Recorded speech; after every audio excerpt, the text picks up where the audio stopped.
오늘 하나님께서 저희에게 주시는 말씀은 사무엘상 7장 1절부터 4절까지 말씀입니다.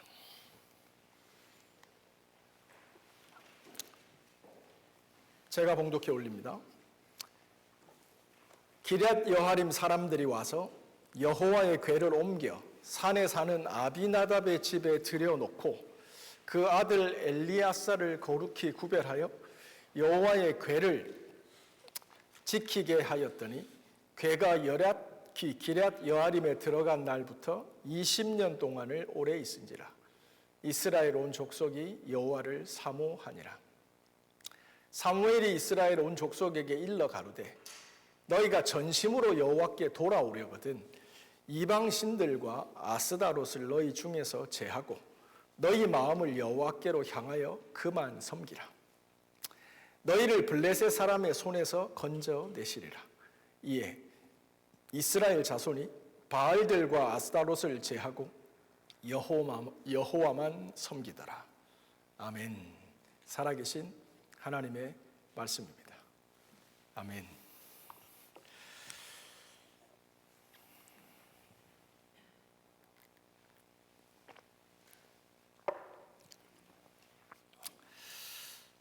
자, 여러분, 하나님이 기대가 되세요? 하나님이 기대가 되세요? 여러분, 믿음은 소망입니다. 우리가 하나님을 사랑하면 삶에 소망이 생기게 돼 있습니다. 그리고 하나님을 사랑하고 소망하게 되면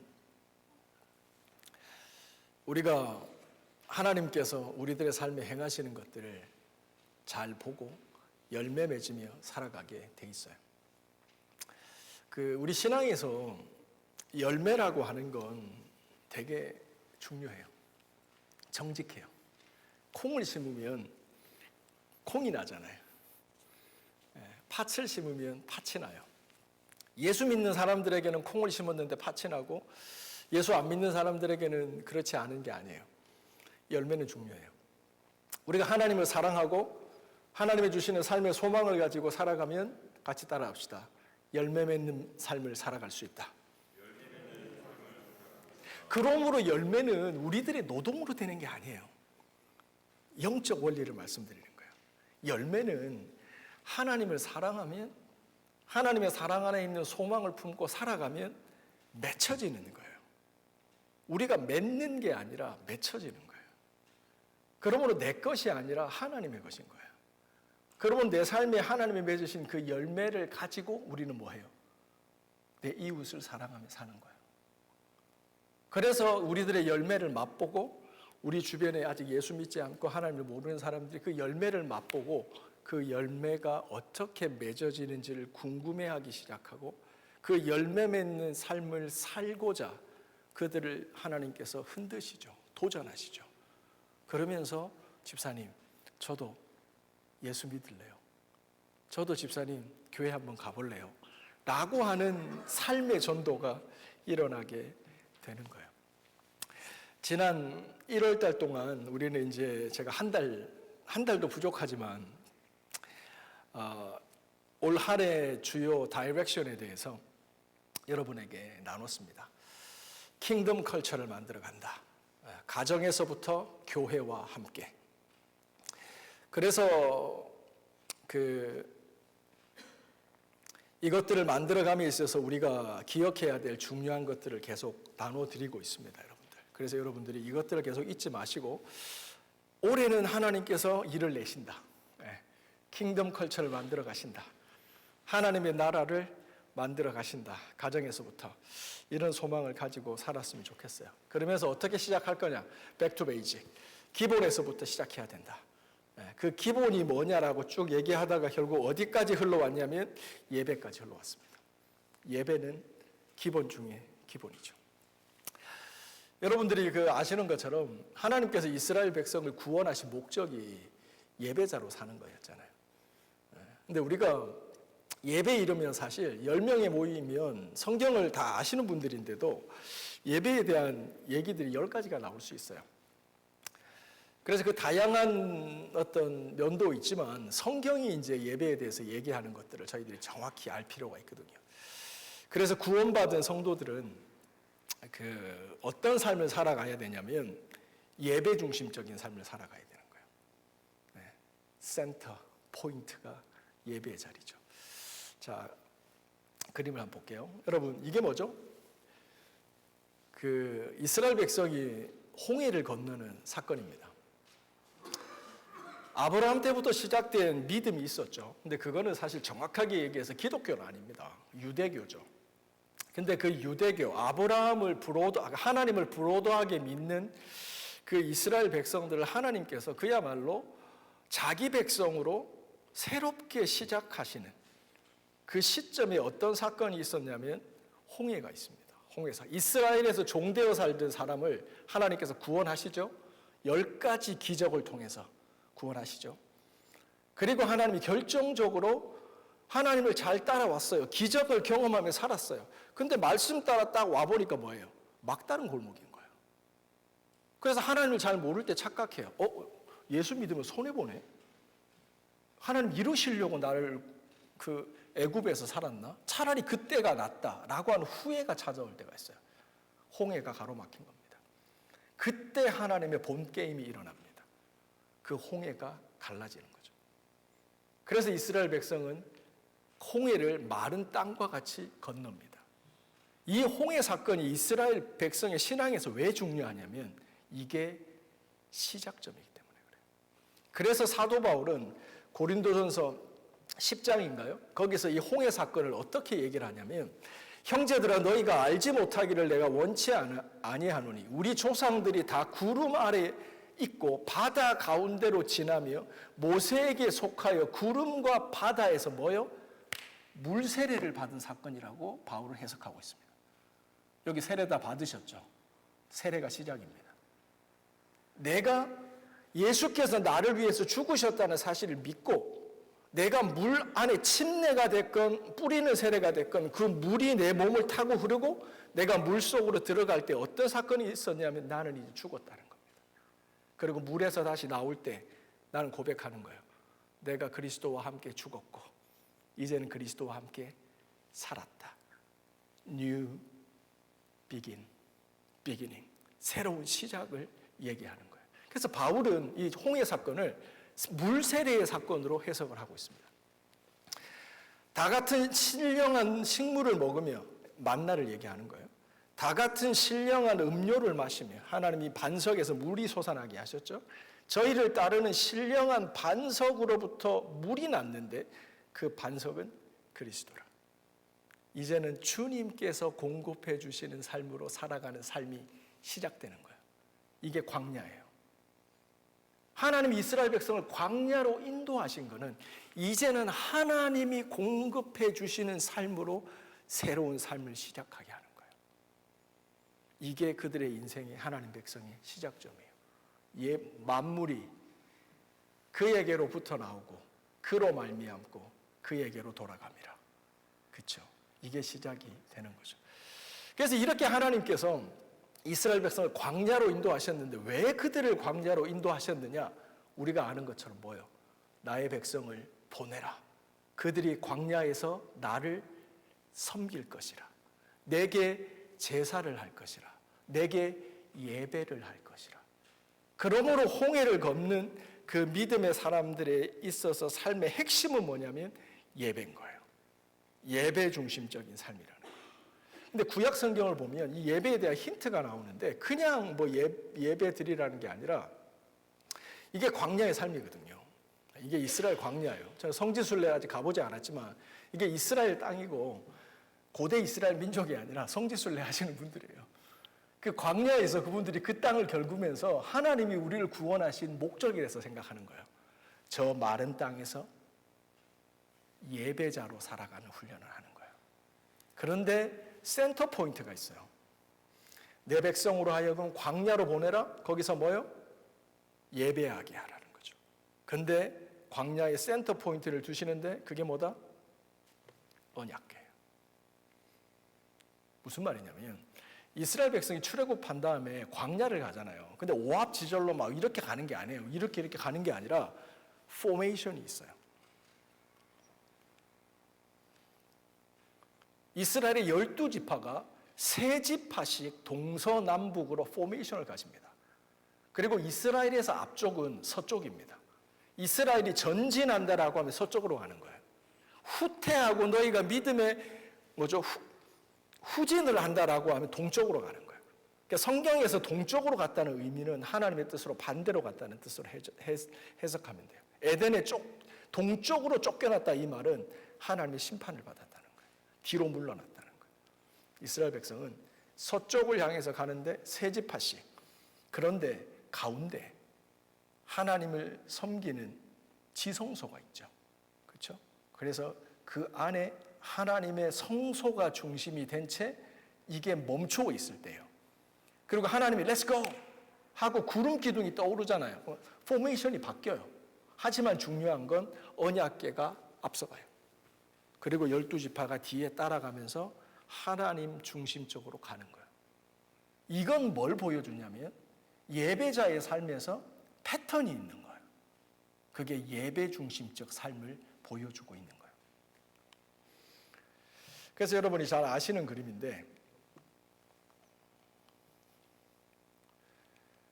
그렇죠? 성막이죠. 아까 그 가운데 성막이죠. 근데 이 성막도 들어가 보면 우리가 아는 것처럼 성소와 지성소가 나눠져 있죠. 근데 저 끝에 있는 게 뭐죠? 언약궤잖아요.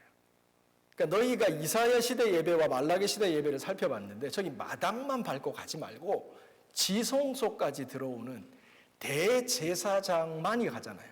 그러니까 거룩한 삶을 살아서 지성소까지 들어오는 하나님의 임재에 있는 그 예배까지 들어오는 그 예배를 하나님이 이미 구약 때부터 보여주고 계신 거죠.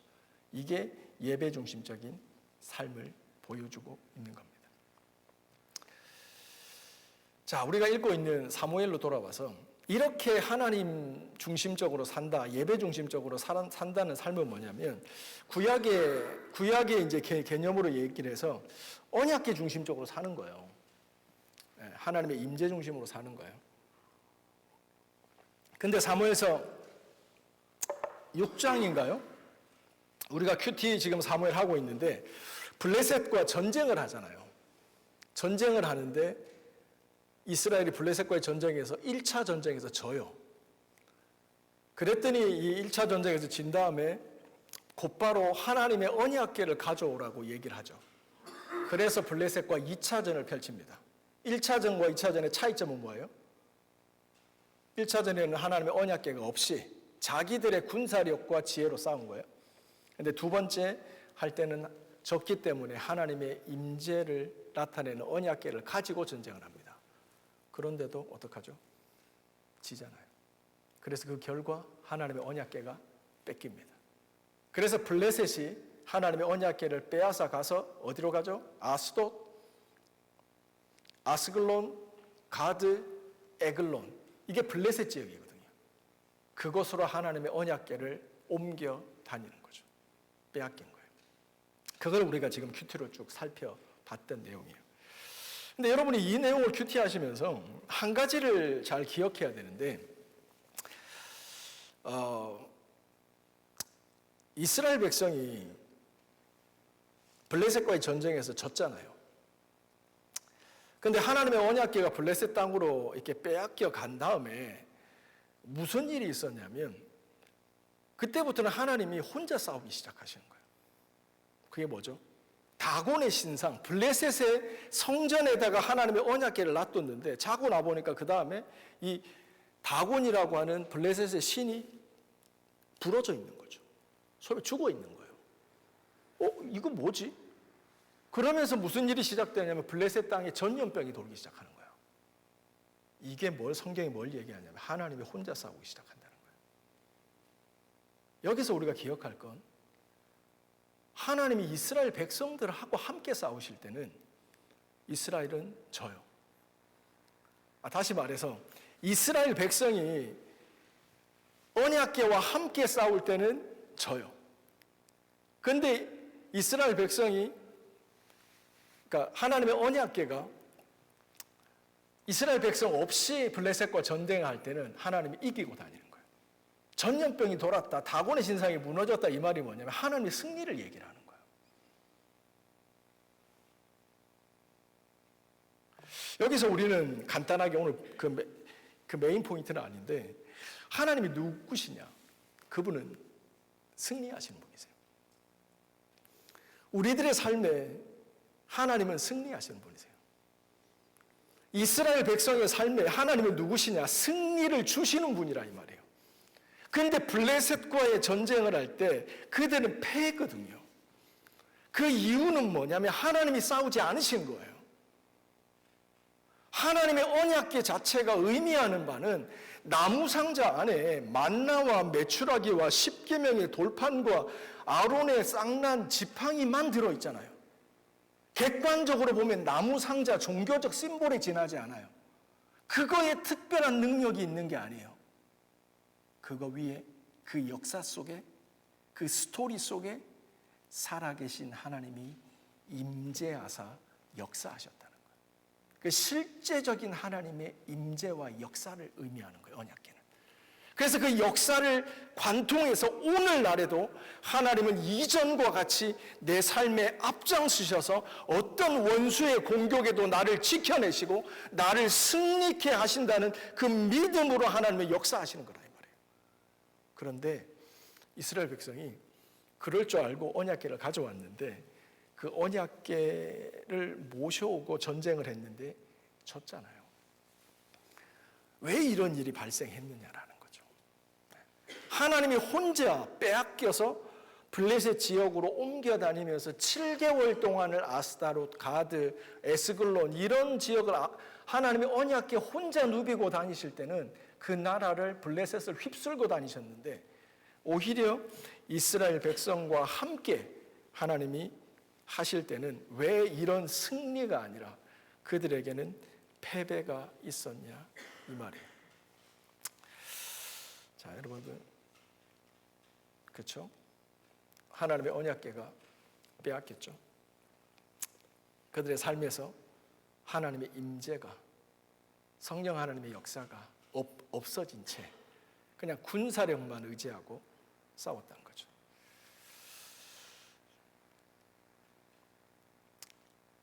이거 나오면 안 됩니다, 아직.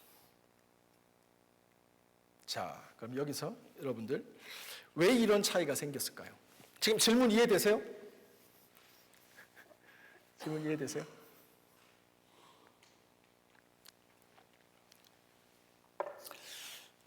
결론부터 얘기하면 이스라엘의 백성들의 삶이 하나님의 기준에서 멀어져 있었기 때문에 이스라엘 백성들의 삶이 하나님의 기준에서 멀어진 채 자기들의 힘과 지혜와 군사력만 의지하고 살았기 때문에 하나님의 언약궤 가운데 하나님은 임재하실 수가 없었다는 거예요. 여러분들, 우리가 일반적으로 사사기 시대를 얘기하면 영적 암흑기를 얘기하잖아요. 그래서 그 사사기 시대 영적 암흑기에서 하나님의 왕정 시대로 이제 바꾸시는 그 전환기에 사무엘상이라는 성경이 있는 겁니다. 근데 그때 우리가 아는 것처럼 사사 시대는 이스라엘의 종교 지도자들도 타락을 하고 이스라엘 백성들도 타락을 하는 전체적인 나라가 영적 암흑기를 보내는 때예요. 그래서 우리가 이사야 시대하고 말라기 시대를 살펴봤지만 특별히 그 중에서도 마지막 보루가 누구냐면 다 세상이 모든 이스라엘 민족이 영적으로 타락을 해도 종교 지도자들만큼은 오늘날의 그 개념으로 하면 목사들만큼은 그래도 하나님 앞에 믿음을 잘 믿는 바르게 양들을 인도하는 그런 목자들이 돼야 되는데 그들까지 타락의 타락을 거듭하잖아요. 그게 이제 우리가 사무엘 초반부에 살펴봤던 그 엘리 제사장과 그의 아들들의 삶이었던 거예요. 하나님 앞에 제사를, 예배를 얼마나 없이 여겨요. 하나님을 존중함이 전혀 없지 않습니까? 근데 우리가 한 가지 기억할 건 뭐냐면 이 이스라엘 백성들의 삶이 하나님의 기준에서 총체적으로 멀어졌다라고 하는 걸 어디서 알 수가 있냐면 우리가 아는 것처럼 하나님의 언약궤를 뺏기죠. 블레셋에 뺏긴 다음에 전염병이 돌기 시작하니까 그 에글론이라고 있던 곳에 먼저, 지역은 약간 다를 수 있습니다. 한 도시에 있으니까 이게 안 좋은 일이 생기니까 이 블레셋 사람들이 이걸 어떻게 하죠? 다른 도시로 보내는 거예요. 아스도스로 보내고 블레셋에 있는 다른 시티로 보내는 거예요. 그렇죠? 다른 시티로 보내요. 그러다가 결국 7개월 동안 이렇게 언약궤가 돌고 돌다가 이 사람들이 생각하는 게, 여러분 이미 큐티를 다 하셔서 제가 간단히 말하고 넘어가지만, 이거 우리 땅에 두면 안 되겠다, 이스라엘로 돌려보내자 라고 해서, 긴 스토리 짧게 얘기해서 수레를 만들어서 소로 끌게 하고 이스라엘 땅으로 돌려보내죠. 그래서 그게 메세베스로 가게 됩니다. 이게 이스라엘 땅이에요. 그랬더니 이 6장 1절 한번 볼까요? 자, 우리 오가이 집사님 사무엘상 6장 1절과 2절 읽어주시기 바랍니다. 여호와의 괴가 블레셋 사람의 지방에 있은지 7달이라. 블레셋 사람이 제사장들과 국술자들을 불러서 이르되 우리가 여호와의 괴를 어떻게 할고 그것을 어떻게 본처 보낼 것을 우리에게 가르치라. 그렇죠. 그러면서 쭉 얘기해서 우리가 아는 대로 제사를 드리고 제물을 넣어서 이거를 보냅니다. 그래서 하나님의 언약궤가 이스라엘 땅으로 돌아오죠. 그래서 메세베스 사람들이 그거를 보고 뭐하죠? 기뻐합니다. 하나님의 언약궤가 돌아오는구나 라고 기뻐해요. 그러다가 6장 19절 우리 가희 집사님 다시 읽어주실래요? 메세베스 사람들이 여호와의 괴를 들여다보므로 그들을 치사 50,070인을 죽이시니라. 여호와께서 백성을 쳐서 크게 살육하셨으므로 백성이 유복하였더라. 백성들이요 언약궤를 들여다봐요. 그러자 하나님께서 그들을 죽이십니다. 그랬더니 메세베스에 큰 슬픔이 임했다고 성경이 기록해요. 13절에 보면 조금 전에 무슨 일이 있었냐면, 메세베스 사람들이 골짜기에서 밀을 베다가 자기 일을 하다가 눈을 들어 보는데 하나님의 언약궤가 자기 땅으로 돌아오는 거예요. 이걸 보고 뭐 했다고요? 기뻐하였더라는 거예요. 하나님의 언약궤가 돌아오니까 기뻐하고 있었는데 좀 전에 바로 얼마 뒤에 그들이 큰 슬픔에 빠져요. 왜죠? 그들이 언약궤를 들여다봤다는 거예요. 여러분들, 여러분이 언약궤를 좀 알고 계셔야 되는데, 이게 언약궤잖아요. 예를 들면 이게 언약궤예요. 이걸 어떻게 들여다봐요? 만졌다는 거예요. 만져서 들여다봤다는 거예요. 민수기 4장 15절입니다. 기온 집사님, 민수기 4장 15절.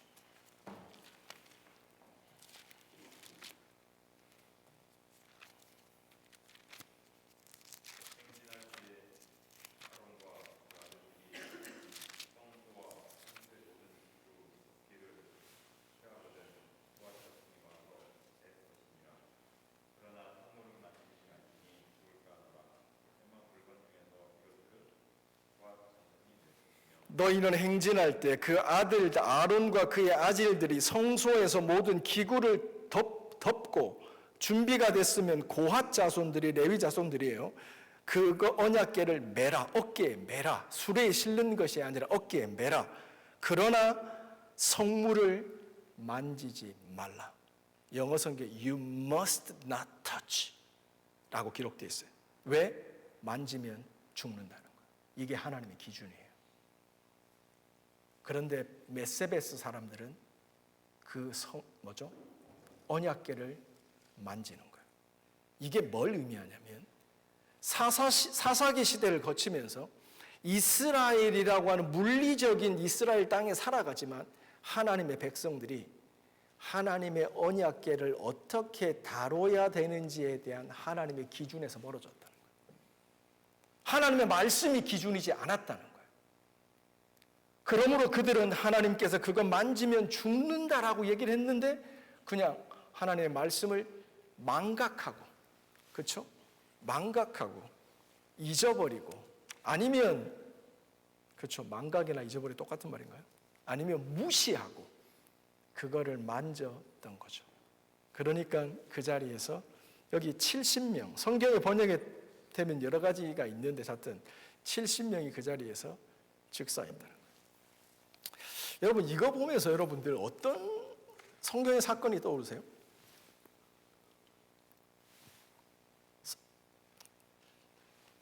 선악과 사건 떠오르지 않으세요? 최초의 뱀이 하나님의 백성들 아담과 하와를 유혹할 때 하나님이 선악과를 만지지 말라 그래요. You must not touch. 근데 뱀이 와서 꼬십니다. 야, 그거 만진다고 무슨 일이 나냐? 아니, 하나님이 죽을지도 모른다고 그랬어. 아니에요. 하나님이 you must die. 반드시 죽는다고 얘기했어요. 근데 사단이 와서 꼬십니다. 하나님의 기준에서 멀어지게. 이게 이번 주 여러분들이 가정 예배 때 자녀들에게 가르치셔야 될 세 번째 킹덤 컬처의 액션 벌브입니다. Don't be deceived. 속으면 안 됩니다. 하나님의 말씀을 왜곡시키는 거예요, 사단은. 그리고 하나님의 기준은 절대적이에요. 그 기준과 말씀에 따라서 살 때 우리는 복이에요. 열매 맺는 삶인 거예요. 기쁘고 즐겁고 하나님의 보호하심을 누리면서 사는 거예요. 근데 그 복 받는 길, 믿음의 길, 정로로 갈 때 사단은 옆에서 우리에게 자꾸 속삭여요. 거짓말을 해요. 그러면서 그 말씀대로 진짜 살아야 돼? 라고 하면서 우리를 속이는 거예요. 하나님의 기준에서 자꾸 물을 타는 거예요. 그래서 점점점 뭐예요? 하나님의 기준에서 멀어지게 하는 거예요. 그러면서 뭐 이거 까짓거 한번 만져보지 뭐 이러면서 만지는 데까지 나가는 거예요. 결론은 뭐예요? 하나님의 백성들이 죽는 거예요.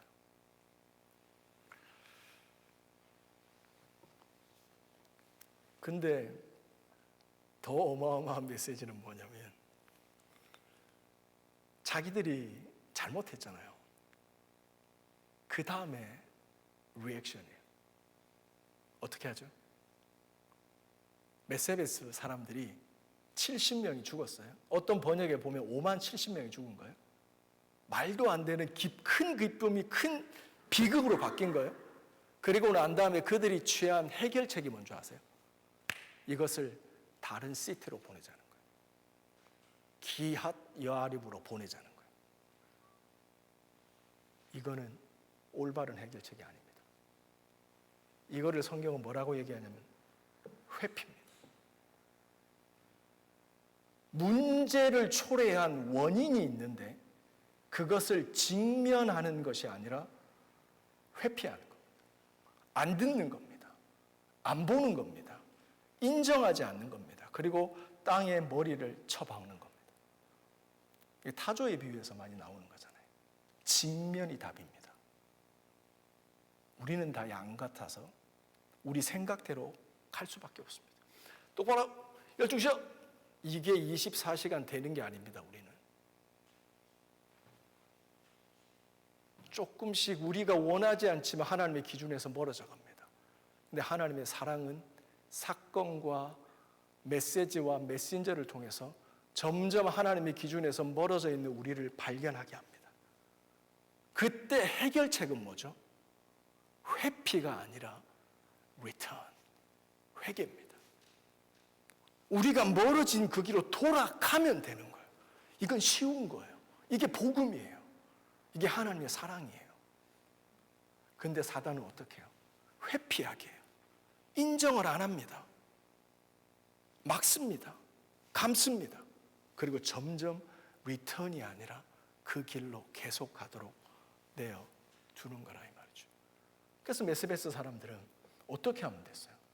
70명이 죽었을 때 하나님의 말씀과 기준으로 돌아가면 되는 거예요. 회개하면 되는 거예요. 근데 그들은 어떻게 해요? 회피해요. 언약궤를 기앗 여라림으로 보내버리는 거예요. 이거는 바른 해결책이 아닙니다.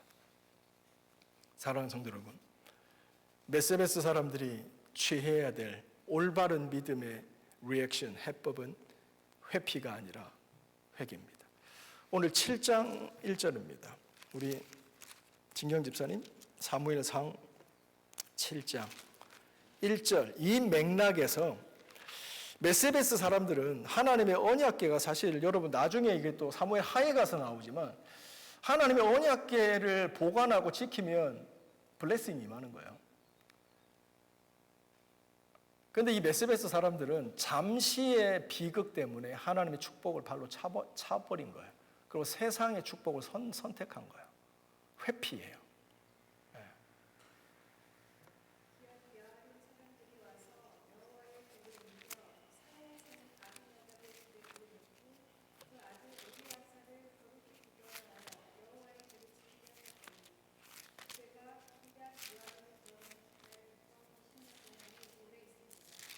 아멘.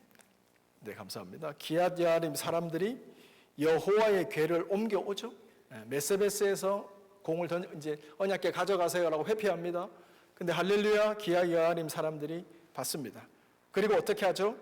아비나답의 집에 들여놓고 그의 아들, 제사장입니다. 아비나답이 그의 아들 엘리아사를 거룩하게 구별하여 언약궤를 받습니다. 기앗 여아림 사람들은 메세베스의 오류를 그대로 보완합니다. 메세베스 사람들이 회피한 게 뭐냐면 거룩한 삶으로 회복되는 걸 거절한 거예요. 하나님의 언약궤를 열어봤다는 건 하나님의 기준에서 멀어지는 거예요. 하나님의 말씀의 기준이 있는데 속아서 그 말씀대로 살지 않는 거예요.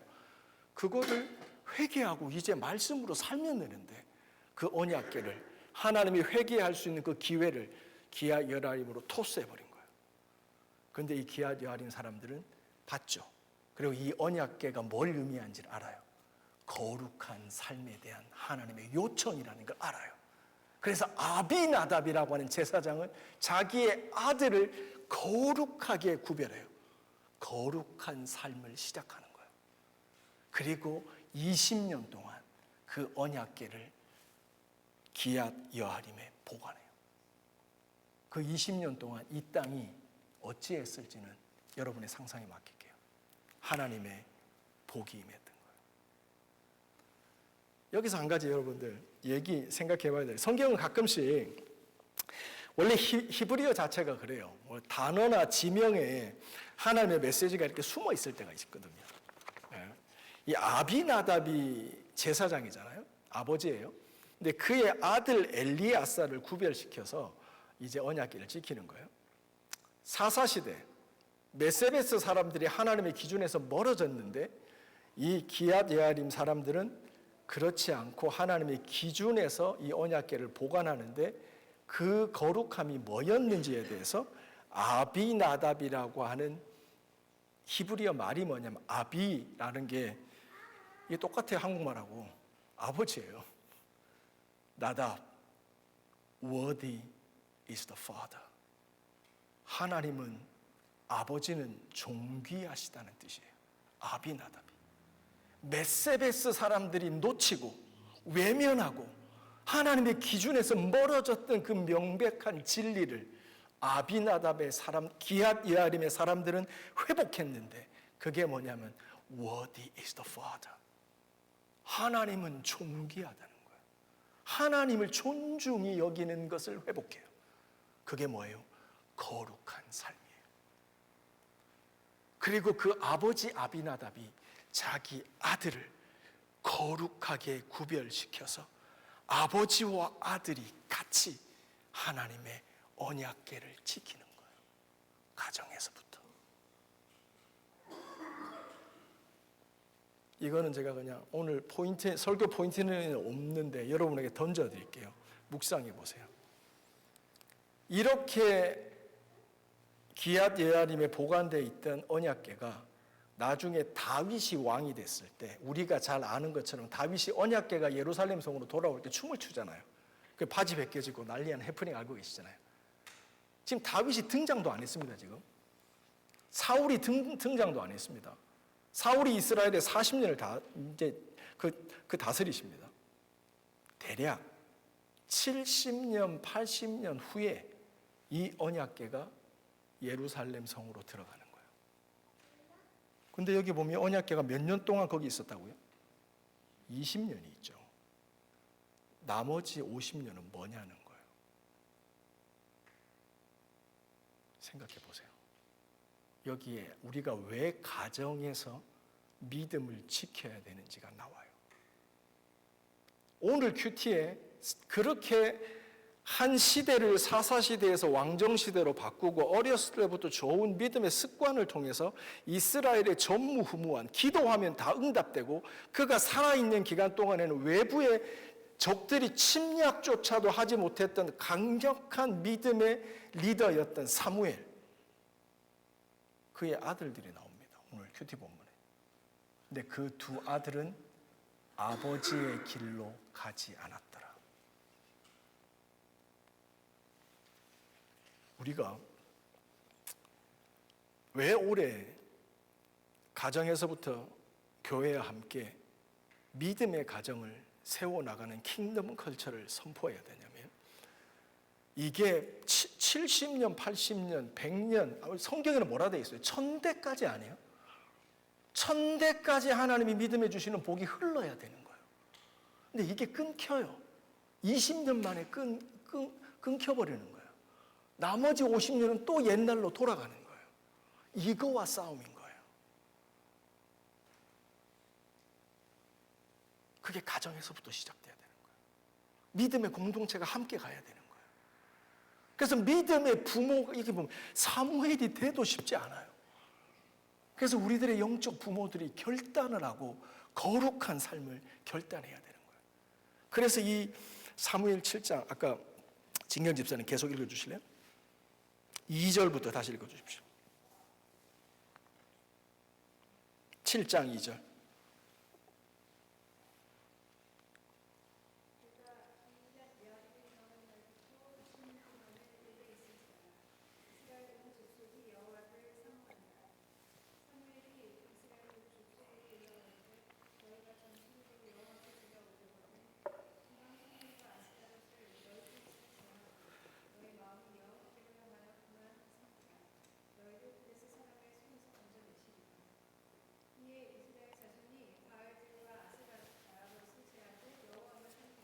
아멘. 자, 여러분 보세요.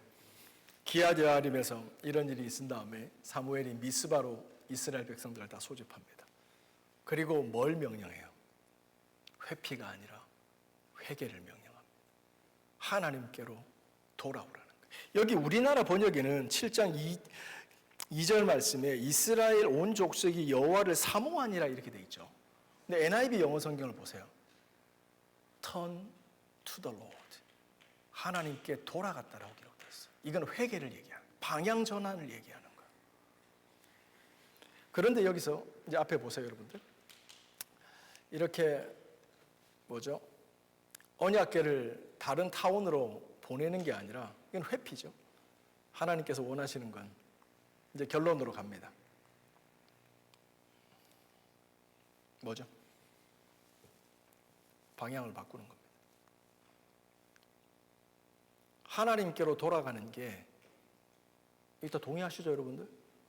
근데 이게 의미하는 바가 뭔지 아세요? 마이너스예요. 사무엘이 얘기해요. 너희가 전심으로 여호와께 돌아오려거든 이방 신들과 아스다롯을 너희 중에서 뭐요? 제거하라는 거예요. 마이너스하라, 테이크어웨이 하라는 거예요. 지금 우리가 하나님 앞에 거룩한 삶을 회복한다, 주님을 섬긴다, 하나님께 돌아간다라고 하는 말이 뭘 의미하냐면 우리들의 삶에 마이너스가 있어야 돼요. 마이너스 영성이 있어야 돼요. 다 쥐고 못 가는 거예요. 세상과 하나님을 겸하여 섬길 수 없는 거예요. 이게 마이너스예요.